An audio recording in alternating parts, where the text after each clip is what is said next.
Haleluya, haleluya. Bless people, jumpa lagi dengan saya Pastor Theodorus dalam channel Rumah Berkat House of Blessing. Kali ini kita ada di Taman Ayodhya, Jakarta Selatan. Kita jalan-jalan lagi di tengah-tengah maraknya berita-berita tentang Corona atau COVID-19. Kita datang ke tempat ini untuk membagi firman Tuhan.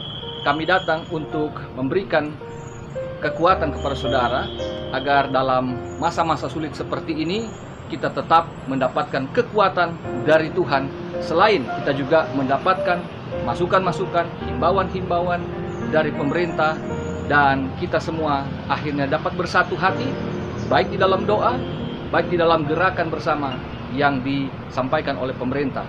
Kita perangi bersama-sama rasa takut daripada virus corona ini. Bukan penyakitnya sebetulnya harus kita takuti, tetapi intimidasi dari berita-berita yang saat ini kita dengar.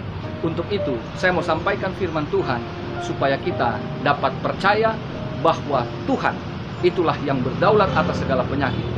Hari ini kita akan membahas tentang topik penyakit itu dari siapa.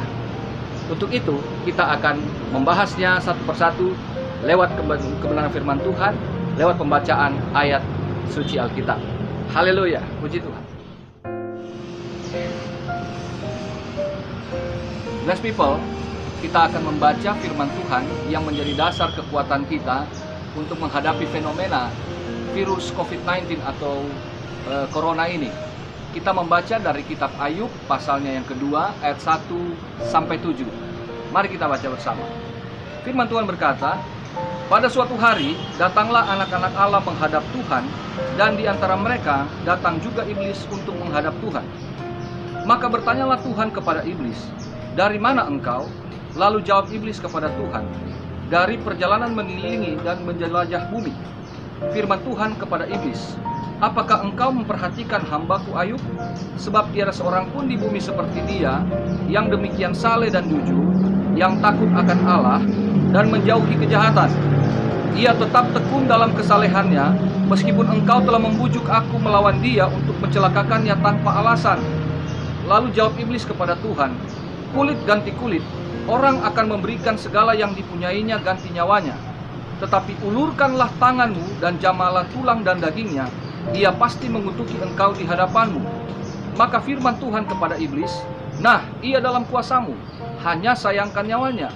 Kemudian iblis pergi dari hadapan Tuhan, lalu ditimpanya Ayub dengan bara yang busuk dari telapak kakinya sampai ke batu kepalanya. Demikian firman Tuhan yang menjadi dasar kita untuk membahas fenomena COVID-19 dan atau disebut Corona.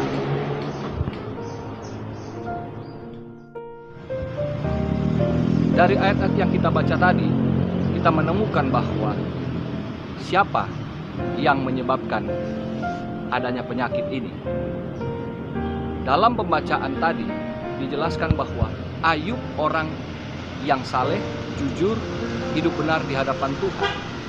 Tetapi kemudian dia mengalami satu penyakit yang sangat mengerikan. Dan Alkitab mencatat bahwa saat itu ia sedang diincar oleh iblis untuk dijatuhkan. Pada pasal yang pertama, Ayub telah kehilangan segalanya. Ia kehilangan bisnisnya, ia kehilangan harta bendanya, ia kehilangan anak-anaknya, 10 orang mati semua. Dan ia sangat berduka cita. Tetapi kita melihat kemudian iblis tidak puas dengan apa yang telah terjadi pada Ayub di bagian yang pertama. Tetapi kemudian di fase yang kedua, iblis datang kembali menghadap Tuhan untuk meminta satu permohonan lagi demi menjatuhkan Ayub. Dari sini kita melihat memang keinginan datangnya penyakit yang berbahaya ini adalah datangnya dari iblis. Tetapi yang terpenting kita lihat, siapa yang mengizinkan itu terjadi? Jawabannya adalah Tuhan. Apakah Tuhan merencanakan penyakit? Tidak. Rancangan penyakit datangnya dari iblis. Tetapi tanpa restu daripada Tuhan, hal itu tidak akan terjadi. Kita lihat, ini berarti apapun yang terjadi dalam hidup anak-anak Tuhan, semuanya dalam kedaulatan Allah. Tidak pernah terjadi tanpa restu atau izin dari Tuhan Allah itu sendiri.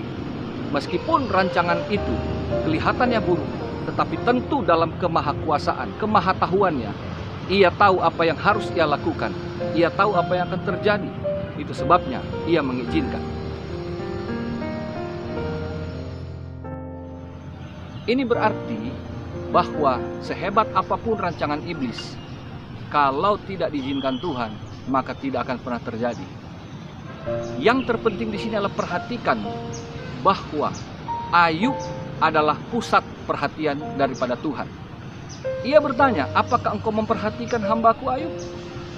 Sesungguhnya bukan berarti Allah meminta iblis memperhatikan yang baik tentang Ayub, tetapi sesungguhnya Allah telah memperhatikan Ayub. Allah tahu siapa Ayub, sehingga Allah tahu apa yang diizinkan itu pasti baik bagi Ayub. Saudara yang kasih dalam Tuhan, yang terjadi saat-saat ini kelihatannya menakutkan dan mengerikan. Corona adalah fakta, iya. Tetapi rasa takut dari corona harusnya tidak ada dalam hidup kita. Meskipun jujur manusia mungkin iya ada rasa khawatir, ada cemas akan peredaran virus-virus ini. Tetapi yang harus kita ingat dari kitab Ayub ini, bahwa segala sesuatu termasuk rancangan yang terjahat dari kuasa gelap pun ternyata harus seizin atau sepengetahuan dan restu daripada Tuhan Allah sendiri. Jadi tidak ada satu peristiwa yang terjadi kebetulan. Sehebat apapun yang datang pada kita berita-berita ini, kita harus mendengarkan apa kata Tuhan. Bahwa sebagaimana Ayub diperhatikan Tuhan, maka kita pun umat ketebusan Tuhan adalah pusat perhatian daripada Tuhan itu sendiri.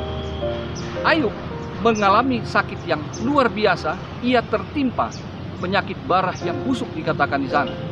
Tetapi mari kita bandingkan dengan penyakit yang sama yang ditimpakan Tuhan kepada bangsa Mesir di dalam kitab Keluaran pasal yang ke-9 mulai ayat yang ke-8 sampai 12. Terjadinya barah sebagai penyakit di Mesir adalah bentuk penghukuman Tuhan demi membebaskan Israel. Jadi dapat kita pahami bahwa sesungguhnya ketika penyakit diizinkan Tuhan, bahkan penyakit yang kelihatannya berbahaya dan mengancam nyawa daripada manusia, termasuk orang-orang percaya kepada Tuhan, maka kita dapat mendapati bahwa ada dua yang dapat kita tarik kesimpulan. Bahwa sebagaimana Ayub orang benar mengalami ini, itu bukanlah satu hal yang dapat mematikan iman, tetapi justru membangkitkan iman Ayub. Ketika Ayub mengalami sakit penyakit ini, Ayub tidak bersalah dengan perkataannya. Mulai dari pasal 1 ketika Ayub dikatakan dalam kesemuanya itu, Ayub tidak menuduh Allah berbuat yang kurang patut atau tidak pantas bagi dia dan keluarganya. Demikian juga di pasal yang kedua ketika wabah ini terjadi, ketika barah ini terjadi atas Ayub, ia tidak berdosa dengan bibirnya.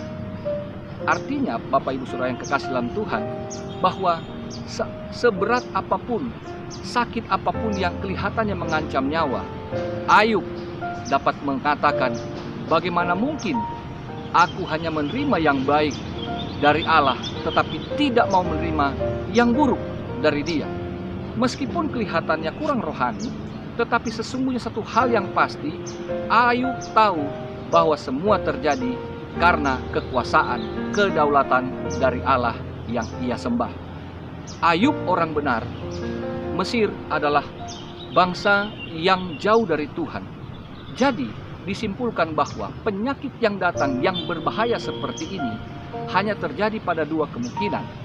Bahwa yang satu adalah sebagai penghukuman seperti kepada bangsa Mesir, dan yang satu kepada orang benar sebagai pengujian iman. Keduanya didatangi oleh penyakit yang sama berbahayanya. Sama seperti kita hari ini mendengar kabar, ada banyak orang Kristen juga yang terkena dampak ini.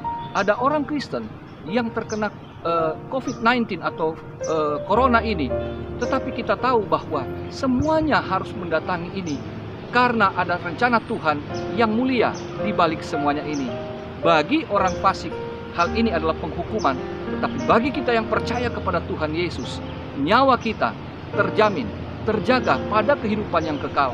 Maka pada hidup yang sementara pun kita harus percaya bahwa kita umat ketebusan oleh darah Yesus. Tidak perlu takut, tidak perlu khawatir, karena kita ada dalam pusat perhatian dari Tuhan Allah itu.